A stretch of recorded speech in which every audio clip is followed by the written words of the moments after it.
নাবালিকাকে গণধর্ষণ আর সেই গণধর্ষণে যাবজ্জীবন 2022 সালের ঘটনা। সেখানে নিউ টাউনে নাবালিকাকে গণধর্ষণ, আজ সাজা ঘোষণা করে বারাসাতের পক্সো আদালত। সরাসরি চলে যাব, জিয়াউল আলম রয়েছে আমার সঙ্গে। জিয়াউল, নাবালিকা গণধর্ষণে যাবজ্জীবন কারাদণ্ড এবার আদালতে। জিয়াউল,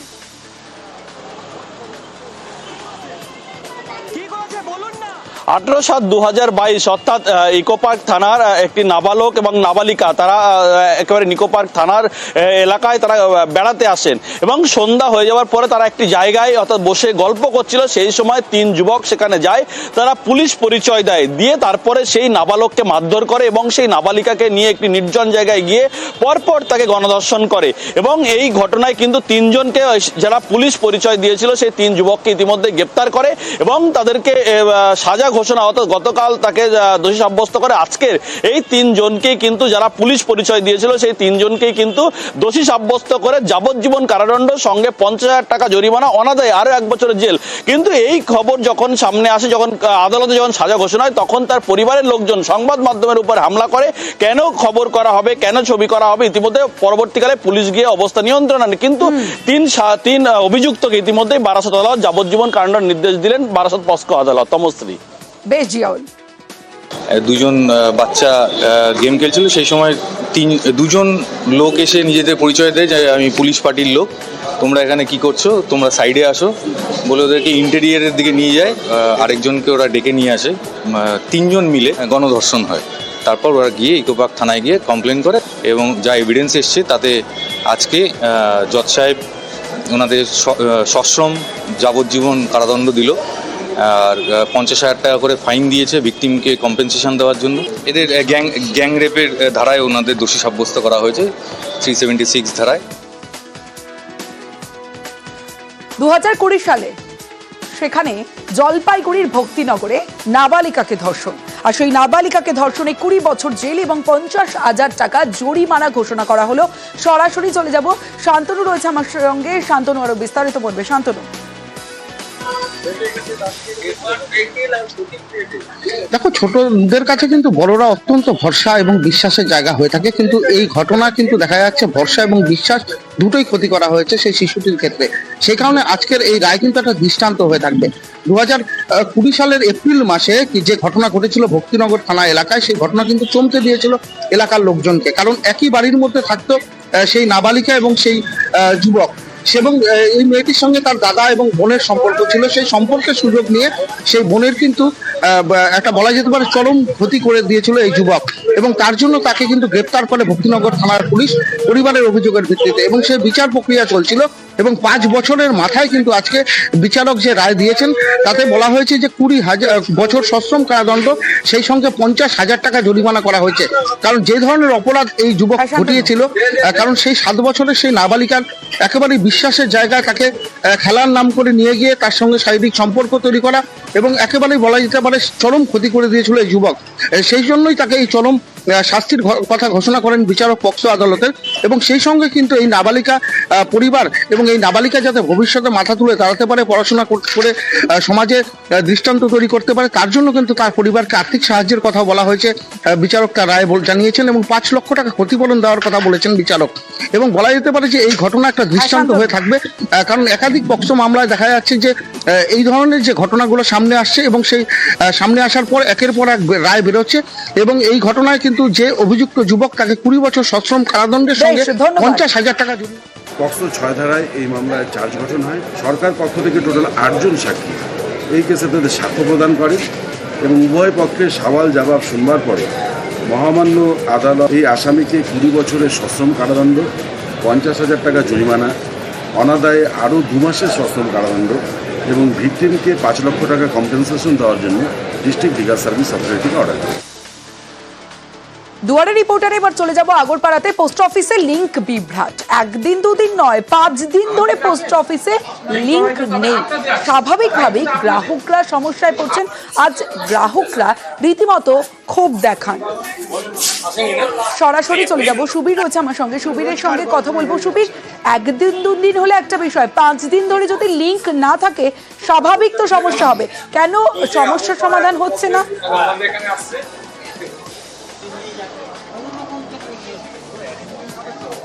দেখো, টেলিকম সংস্থা তাকেই কিন্তু মূলত দায়ী করেছেন পোস্ট অফিসের পোস্টমাস্টার, কিন্তু 5 দিন ধরে একদম এইভাবেই কিন্তু লিঙ্ক ব্যাহত রয়েছে আগরপাড়ার স্টেশন সংলগ্ন যে পোস্ট অফিস, সেই পোস্ট অফিসে। এবং এই ঘটনায় কিন্তু যেমন গ্রাহকরা যেমন সমস্যায় পড়েছেন, পাশাপাশি সবচেয়ে বড় সমস্যায় পড়েছেন যারা বৃদ্ধ গ্রাহক রয়েছেন, তারা কিন্তু সমস্যায় পড়েছেন। যারা অসুস্থ, যারা ঠিকমতো চলাফেরা করতে পারে না, তাদের কিন্তু বাধ্য হয়ে টাকা তুলতে আসতে হয় এই পোস্ট অফিসে। কিন্তু 5 দিন কেটে যাওয়ার পরেও কেন এইভাবে লিঙ্ক ব্যাহত রয়েছেন কোনো সদুত্তর দিতে পারছে না পোস্টমাস্টার। এবং এই নিয়েই যারা বৃদ্ধ রয়েছেন গ্রাহকরা, তারা কিন্তু পোস্টমাস্টারকে ঘিরে বিক্ষোভ দেখান এবং পোস্টমাস্টার কিন্তু বাকবিতণ্ডা জড়িয়ে পড়েন। এবং গোটা ঘটনায় কিন্তু পোস্টমাস্টার সাফাই দেন যে বারংবার কিন্তু যারা এই লিঙ্ক, অর্থাৎ এই যে ইন্টারনেটের যে যারা কানেকশন দিচ্ছেন যে টেলিকম সংস্থা, তাদেরকে বারংবার জানানো সত্ত্বেও কিন্তু কোনো রকম কিন্তু তারা সুরাহা করছেন না বলে কিন্তু সমস্ত দায়টাই তাদের ঘাড়ে চাপিয়েছেন। কিন্তু তিনি এটাও জানিয়েছেন যে এই যে সমস্যাটা, এটা সত্যি সমস্যার কারণ হয়ে দাঁড়িয়েছে, সেটা কিন্তু তারাও বুঝতে পারছেন এবং দ্রুত সমস্যার সমাধান করা হবে, এমনটাই কিন্তু আশ্বাস দিয়েছেন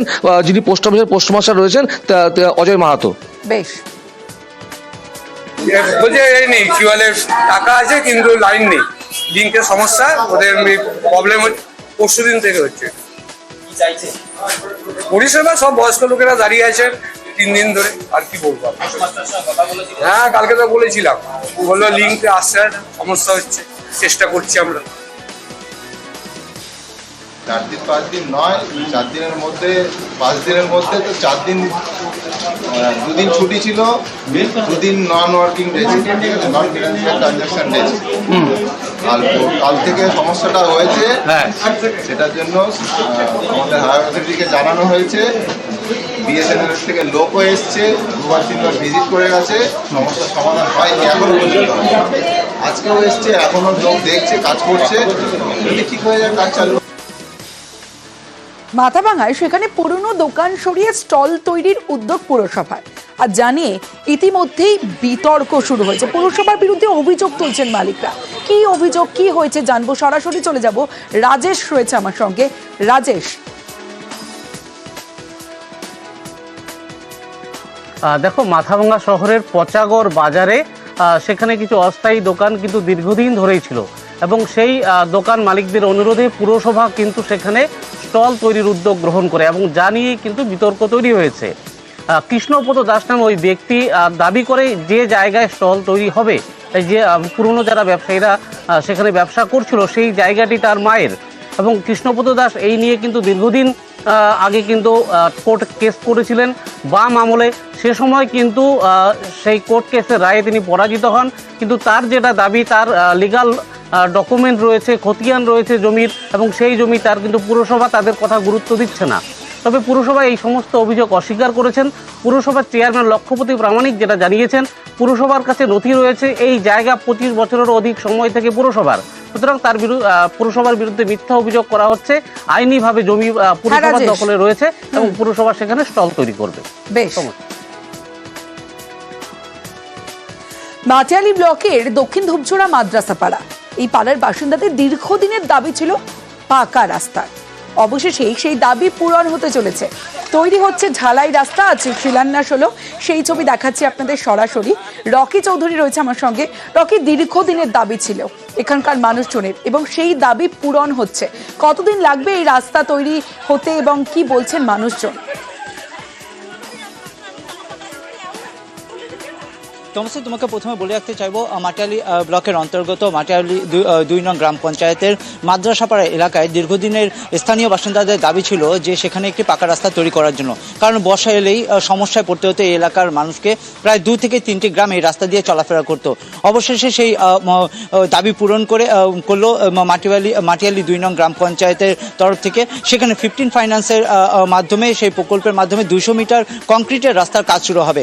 এই কাজের সূচনা আজ ফিতে কেটে করা হয় এবং এই কাজে রীতিমতো সাধুবাদ জানিয়েছে এলাকার যে বিরোধী দল বিজেপির যে সদস্যরা রয়েছে তারা, কারণ উন্নয়নমূলক কাজে প্রশংসা করতেই হবে। এবং সাধারণ মানুষ কিন্তু জানিয়েছে যে দীর্ঘদিনের দাবি পূরণ হয়, এই রাস্তা তৈরি হয়ে গেলে সাধারণ মানুষ যেমন উপকৃত হবে, পর্যটকরা যারা ঘুরতে আসবেন তাদেরও সুবিধা হবে, আর এই কাজ হলে উপকৃত হবে গোটা এলাকার মানুষ। সাধুবাদ জানিয়েছে এই এলাকার পঞ্চায়েত এবং প্রধানকে। দিনহাটার সংহতি ময়দান ঢেলে সাজানো হচ্ছে আর তার তোড়জোড়ও শুরু হয়ে গেছে, কারণ 2.5 কোটি টাকা খরচ করে এখানে সাজানো হবে ময়দান। ঢেলে সাজানোর পরিকল্পনা। সরাসরি চলে যাব, আমার সঙ্গে আমার প্রতিনিধি শুভঙ্কর রয়েছে। শুভঙ্কর, কিভাবে সাজানো হবে, কি পরিকল্পনা নেওয়া হয়েছে এখনো পর্যন্ত?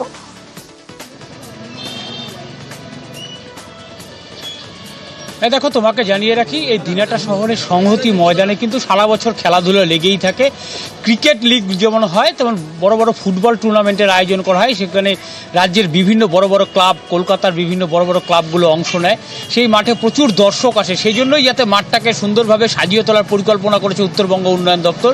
সেখানে মাঠের দক্ষিণ দিকে একটা গ্যালারি তৈরি করা হচ্ছে, যাতে কমপক্ষে 1000 মানুষ বসে দর্শক বসে খেলা দেখতে পারে। পাশাপাশি মাঠের দক্ষিণ দিকের একটা বড় অংশে অফিস তৈরি করা হবে, সেখানে জিম থাকবে। অর্থাৎ পুরো পরিকল্পনা করে সাজানোর পরিকল্পনা করা হয়েছে। বেশ, যে এমএলএ কাপ চালার সময় ঠিক করি যে এখানে একটা দুটো গ্যালারি ব্যবস্থা করে দিলে অন্তত পক্ষে 1000 খানেক লোকের বসবার বন্দোবস্ত হবে। তো সেই চিন্তা মাথায় রেখেই আমরা দুটো গ্যালারি করছি সংহতি ময়দানের দক্ষিণ পাশে। তারপরে দীর্ঘদিনের একটা দাবি ছিল, সেই দাবিটাকে আমাদের মাননীয় মন্ত্রী উদয়ন গুহ সেই দাবিটা মেনে এই স্টেডিয়ামটা করছে। এটা খুব দিনহাটাবাসীর জন্য, সবার জন্য খুব ভালো।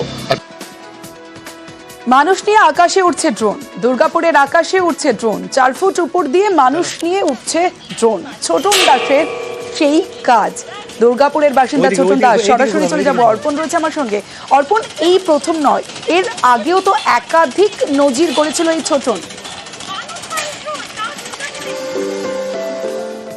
দেখো, একেবারে এই ছোটন ঘোষ কিন্তু এর ফুলের সাজের ব্যবসায়ী, গোপাল মাঠের বাসিন্দা। একের পর এক নজির গড়েছেন এর আগে বহুবার, কিন্তু এবার দেখা গেল একেবারেই ড্রোন তৈরি করতে। কারণ মানুষ নিয়ে উড়ে বেড়াচ্ছে দুর্গাপুরের আকাশে এই ড্রোন। একেবারেই মানুষ বহনকারী ড্রোন তৈরি করে নজির গড়লেন।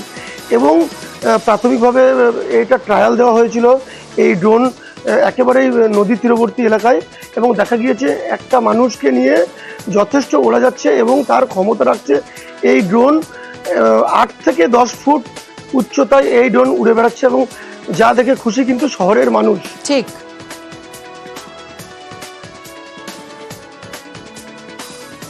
দুয়ারে রিপোর্টারের সবশেষ আপনাদের দেখাবো ঝাড়গ্রামে হাতির তাণ্ডব। রাতভর হাতির তাণ্ডব গ্রামে, টিয়াকাটি গ্রাম, সেখানে দাপিয়ে বেড়ালো দাঁতালের দল। সরাসরি চলে যাব, আমার সঙ্গে রাজু রয়েছে, রাজুর সঙ্গে কথা বলবো। রাজু, বারবার আমরা দেখি যে জঙ্গল থেকে লোকালয় দাঁতাল চলে আসছে, দাঁতালের দল চলে আসছে, সেখানে মানুষজন যেমন ভয় থাকছেন তেমন ভাঙচুর করা হচ্ছে, তাণ্ডব চালানো হচ্ছে, কৃষি কাজের ক্ষতি হচ্ছে। তারপরেও কি ব্যবস্থা নিচ্ছে বন দফতর? দেখো, বন দপ্তর শুধুমাত্র প্রতিশ্রুতি দিচ্ছে। অধিকাংশ জায়গায় মানুষের যা অভিযোগ, তাতে বন দপ্তর হাতি ঢুকলে যে সময়ে পৌঁছচ্ছে সেই সময়ে সর্বশান্ত হয়ে যাচ্ছে চাষিরা। কারণ চাষের জমিতে যেভাবে হাতি তাণ্ডব চালাচ্ছে বা গ্রামে ঢুকে যেভাবে তাণ্ডব চালাচ্ছে, তাতে আতঙ্কিত থাকছেন অধিকাংশ গ্রামের মানুষ। এবং পরবর্তী ক্ষেত্রে বন দপ্তর সেখানে গেলে হাতিকে সরিয়ে দেওয়ার পরেও আবার যে রাতে হাতি সেখানে ফিরে আসছে, সে জায়গায় কোনো রকমের কোনো নিরাপত্তা নেই, এমনটাও অভিযোগ উঠছে। ইতিমধ্যে বন দপ্তরের তরফ থেকে হাতিকে সরাবার সমস্ত রকমের প্রক্রিয়া করা হচ্ছে। অথচ একটা জায়গায় প্রশ্ন থেকে যাচ্ছে যে বন দপ্তর কেন এই হাতিকে ঠেকাতে পারছে না, আর যা নিয়ে ক্ষোভের মধ্যে পড়তেছে অধিকাংশ জায়গায়। এর আগেও দেখা গেছে যে হাতির দ্বারা আক্রমণ বা হাতিতে ক্ষয়ক্ষতির ফলে কখনো তাদের ব্লক যে রেঞ্জ অফিস রয়েছে সেই রেঞ্জ অফিস ঘেরাও, কোথাও রাস্তা অবরোধ। তা সত্ত্বেও হাতি নিয়ে কোনো রকমের কোনো সমাধানের পথে এগোচ্ছে না বন দপ্তর, জানিয়ে অভিযোগ করছেন স্থানীয় মানুষজন। আর এই যে গ্রামে যে